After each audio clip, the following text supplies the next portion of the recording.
અને હવે નજર કરીએ રાજ્યના ટોપ 9 ન્યૂઝ પર। ગાંધીનગર જિલ્લાના દહેગામમાં પિકઅપ વાનમાં વરઘોડો કાઢી દર્શન કરવા જતા 11 લોકોની પોલીસે અટકાયત કરી। આ ધરપકડ બાદ દેવી પૂજક સમાજમાં આક્રોશ ફેલાયો। દેવી પૂજક સમાજના લોકો મોટી સંખ્યામાં પોલીસ સ્ટેશને ઉમટ્યા। કોરોનાના કપરા સમયમાં પણ રૂપિયા રળવા લોકો કાળા કામ કરવાનું ચૂકતા નથી। સુરતના અમરોલી વિસ્તારના દુખિયાના દરબાર રોડના ફાર્મ હાઉસમાં નકલી સેનેટાઇઝર બનવાનું કૌભાંડ ઝડપાયું। તો સુરત પોલીસને બાતમી મળી હતી અને તેના આધારે દરોડો પાડી નરેશ ડાભી અને જીગર ભાલાડાને 7.93 લાખના મુદ્દામાલ સાથે ઝડપી લીધા। ઈસમો પાસેથી 1200 લીટર મિથાઇલ પ્રવાહી સેનેટાઇઝર 900 લીટર અને અન્ય સામગ્રી જપ્ત કરવામાં આવી। આ નકલી સેનેટાઇઝર 5 લીટરના કેરબામાં ભરીને ભળતા નામથી છૂટક બજારમાં વેચાણ કરતા। સુરતમાં ટોસિલિઝુમેબ ઇન્જેક્શનની કાળાબજારીનો પર્દાફાશ થયો છે। ઉમરા પોલીસ સ્ટેશનમાં નર્સના પિતા અને ઇન્જેક્શન લાવી આપનાર સામે ગુનો નોંધાયો છે। તો ખાનગી અખબારના સ્ટિંગ ઓપરેશનમાં ₹40,000નું ટોસિલિઝુમેબ 2.70 લાખમાં વેચવા જતા ટ્રાયસ્ટાર હોસ્પિટલની નર્સના પિતા સહિત 2 આરોપી ઝડપાઈ ગયા છે। તો રાજસ્થાન સરકારે 10 થી 24 મે સુધી લોકડાઉનની જાહેરાત કરી છે। આ ઉપરાંત રાજસ્થાની સરહદો પણ સીલ કરવામાં આવી।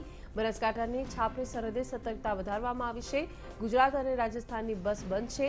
ત્યાં ખાનગી વાહનોને પણ આવશ્યકતા ચકાસીને આરટીપીસીઆર ટેસ્ટ નેગેટિવ હશે તો જ પ્રવેશ આપવામાં આવશે। જો રિપોર્ટ નહીં બતાવે તો 15 દિવસ માટે નજીકના ક્વોરન્ટાઇન સેન્ટરમાં 14 દિવસ રહેવું પડશે। રાજ્યના ડેપ્યુટી સીએમ નીતિન પટેલ કોરોનાની સારવાર બાદ સ્વસ્થ થયા છે। ડેપ્યુટી સીએમ નીતિન પટેલને યુએન મહેતા હોસ્પિટલમાં રજા આપવામાં આવી। જો કે તબીબોની સલાહ અનુસાર નીતિન પટેલ હજુ કેટલાક દિવસ આરામ કરશે। નીતિન પટેલે સારવાર કરનાર તબીબ, પેરામેડિકલ સ્ટાફ અને સર્વે શુભેચ્છકોનો આભાર વ્યક્ત કર્યો।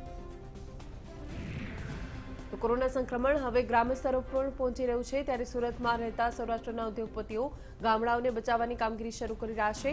સુરતની સેવા સંસ્થા દ્વારા ઝુંબેશ શરૂ કરવામાં આવી જે હેઠળ પોતાના માદરે વતન જઈને ત્યાં કોરોનાના દર્દીઓને સારવાર મળે તે માટે વ્યવસ્થા કરાશે। તેમજ દર્દીઓના સ્વજનોમાં જે ભયનું વાતાવરણ ઊભું થયું છે તેને દૂર કરવાનો પણ પ્રયત્ન કરાશે। ગામડામાં જ્યારે કેસોની સંખ્યા વધી રહી છે ત્યારે સુરતમાં વ્યવસાય કરતા યુવાનો સંકટના સમયે ગામડાની મદદે આવ્યા છે। સુરતથી 100 જેટલા યુવાનો પોતાના વતન ભાવનગર પહોંચ્યા। તેઓ અલગ અલગ ગામડામાં જઈને કોરોનાની સારવારમાં મદદ કરશે। સમગ્ર સૌરાષ્ટ્રની વાત કરવામાં આવે તો 200 જેટલા યુવાનો પોતાના વતન આવ્યા છે।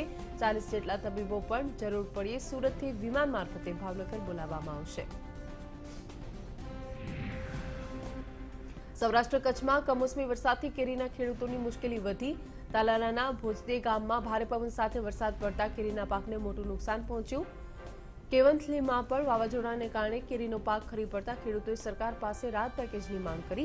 કચ્છમાં 15 દિવસમાં 7 વાર વાતાવરણમાં પલટો આવ્યો। અંજાર, ભુજ, નખત્રાણા, ભચાઉમાં કેરીનું નુકસાન પહોંચતા સારા ભાવ નહીં મળે તેવી ખેડૂતોને ચિંતા સતાવી રહી છે। છોટાઉદેપુરમાં લગ્ન મંડપ વાવાઝોડામાં ઉડ્યાનો વિડીયો હાલ સોશિયલ મીડિયા પર વાયરલ થઈ રહ્યો છે। વિડીયોમાં જોઈ શકાય છે કે બોડેલીના કથુલા ગામે એક દિવસ અગાઉ લગ્ન પ્રસંગ બાદ ગ્રહ શાંતિ વિધિ દરમિયાન અચાનક આવેલા વાવાઝોડામાં મંડપ ઉડ્યો હતો। જોકે નવાઈની બાબત એ હતી કે મંડપ સાથે એક યુવાન પણ હવામાં ઉડ્યો હતો જેમાં 3 લોકોને સામાન્ય ઈજા પહોંચી।